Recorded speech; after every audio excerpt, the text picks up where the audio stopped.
Assalamualaikum warahmatullahi wabarakatuh. Pada kesempatan kali ini, akan menjawab dan menjelaskan beberapa pertanyaan di bulan kami tanggal dengan anggota 19 1 jadi dengan yang akhir 11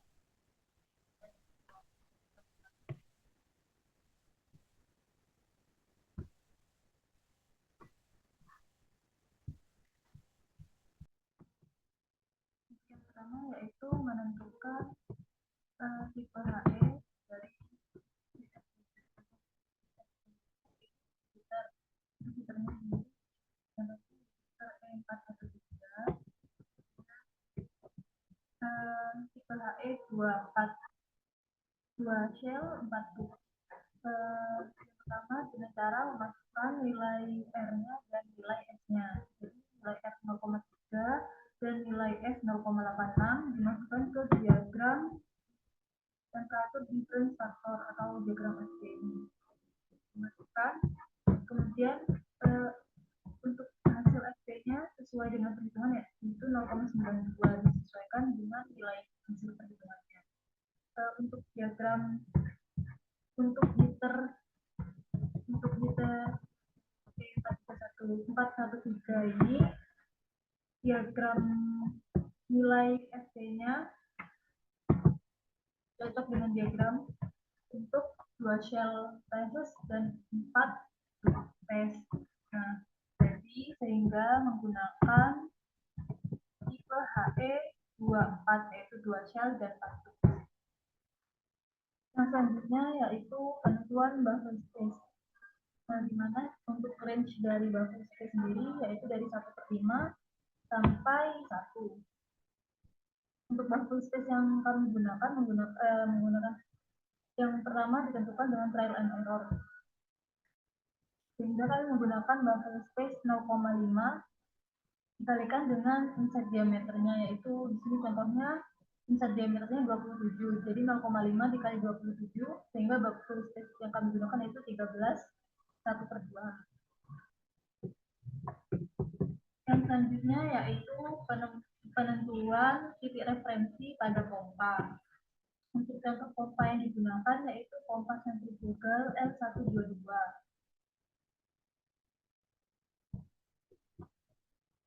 Nah, yang pertama yaitu penentuan titik referensinya atau Z-nya. Z1 yaitu merupakan jarak tabung ke pompa. Karena jarak tabung ke pompa 1 ini sejajar, maka dianggapnya Z1 ini yaitu 0. Kemudian untuk Z2-nya yaitu tinggi larutan dalam silinder 2. Untuk silinder 2 di sini yaitu tangki reaktor esterifikasi 230 dengan ditambah dengan tinggi silinder larutan kosong dalam silinder 1. Tinggi silinder kosong di silinder 1 yaitu di tangki F210. Kemudian panjang pipa lurusnya yaitu 11,5 meter. Untuk menghitung panjang pipa lurusnya yaitu dari silinder 1 ini ke pompa, jarak pipa dari silinder 1 ke pompa yaitu 1 meter ditambah dengan jarak pompa ke elbow yang pertama yaitu 2 meter ditambah dengan tingginya,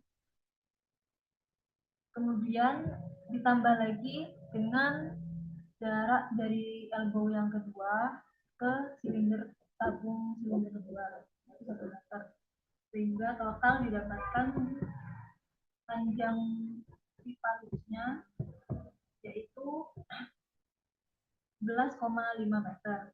Kemudian dari gambar contoh pompa tersebut untuk sudut pipanya atau jumlah elbow-nya yaitu ada 2 setelah pompa dan di sebelum masuk ke silinder 2. kemudian dengan total jumlah perhitungan MRT didapatkan perhitungan MRT 36.975,57. Dikarenakan SRE-nya lebih dari 2100, maka aliran pompa yang digunakan yaitu merupakan aliran subband.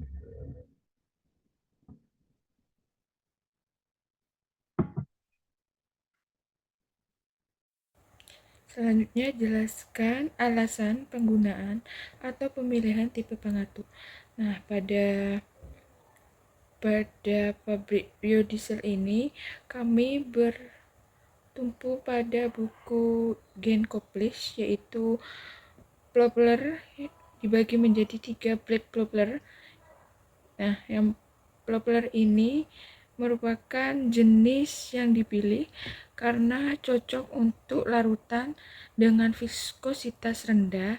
Pada tabel apendik dapat dilihat bahwa bahan-bahan yang direaksikan memiliki viskositas yang kecil, yaitu di bawah 0,1 kg per ms, sehingga jenis pengaduk ini sangat cocok digunakan.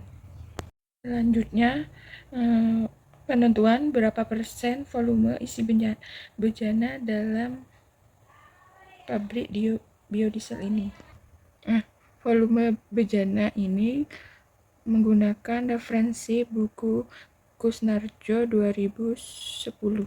Penentuan volume bejana ditentukan berdasarkan jenis bejana, yaitu bejana penampung, bejana pengaduk, bejana dengan pengaduk dan pemanas, 3, serta bejana kontraktor, yaitu dengan gambar seperti berikut. Selanjutnya, pada perancangan pabrik biodiesel ini, yang pertama yaitu reaktor yang digunakan termasuk dalam kategori bejana dengan pengaduk dan pemanas sehingga 70% volumenya. Yang kedua yaitu mixer, termasuk kategori bejana berpengaduk dengan 75% volumenya. Selanjutnya, tangki penyimpanan liquid, termasuk kategori bejana penampung dengan 80% volumenya. Untuk yang selanjutnya yaitu neraca energi di bagian screw press. Nah, untuk di bagian screw press ini kemarin ada kesalahan yaitu tidak balance di bagian input dan outputnya. Hal ini dikarenakan karena CP bahan yang terkandung di dalam rafinat seperti serat kasar, protein, abu, dan nitrogen bebas belum lengkap datanya. Nah, kemudian kami lengkapi datanya sehingga neraca energinya dapat balance. Untuk CP dari serat kasar yaitu 0,4060, protein 0,2149, untuk abu 0,1715, dan juga nitrogen bebas yaitu 0,0297. Sehingga neraca energi di bagian input dan outputnya dapat balance, yaitu sebesar 100.461,65 di bagian input dan juga di bagian output. Yang terakhir yaitu yang terakhir yaitu bagian appendix D atau di bagian perhitungan analisis ekonomi. Nah, untuk di analisis ekonomi ini terjadi kesalahan di bagian penentuan indeks harga. Yang seharusnya untuk indeks harga harus disamakan dengan sumber jurnal, buku, ataupun website yang digunakan untuk mencari harga alatnya. Sumber harga alat yang kami gunakan yaitu dari sumber mace.com. Untuk itu penentuan indeksnya harus menggunakan yang dari sumber mace.com tersebut. Nah, untuk sumber mace.com menggunakan indeks harga alat yaitu dari Petroleum and Other Liquid dari US Energy Information Administration. Nah, di website ini tertera indeks harga alat yang dapat digunakan untuk mencari harga alat di tahun yang kita inginkan, yaitu tahun 2025. Tabel ini kemudian data ini kami masukkan ke dalam perhitungan Excel sehingga didapatkan hasil sebagai berikut. Nah, untuk indeks harga tersebut kemudian diplot di dalam grafik dan didapatkan persamaan sebagai berikut untuk mencari harga alat di tahun 2025. Indeks harga alat di tahun 2025 yaitu 2,43, sehingga dengan indeks tersebut dapat dicari harga alat di tahun 2025.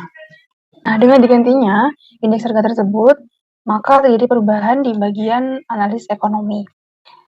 Yang pertama yaitu terjadi perubahan di bagian annual cash flow atau ACF yang sebelumnya dari 84,36% berubah menjadi 64,63%. Kemudian payout time yang sebelumnya dari 1,5 tahun berubah menjadi 2 tahun. Sedangkan yang ketiga adalah rate of return yang semula 75% berubah menjadi 55%. Kemudian discount cash flow rate of return yang semula dari 154% berubah menjadi 64%. Kemudian terakhir adalah BEP yang semula 57% kemudian berubah menjadi 56%. Nah, hasil ini tentunya lebih baik daripada perhitungan sebelumnya karena indeks alat yang digunakan sudah sesuai dengan ketentuan. Baiklah, cukup sekian penjelasan dari kami. Kurang lebihnya mohon maaf. Assalamualaikum warahmatullahi wabarakatuh.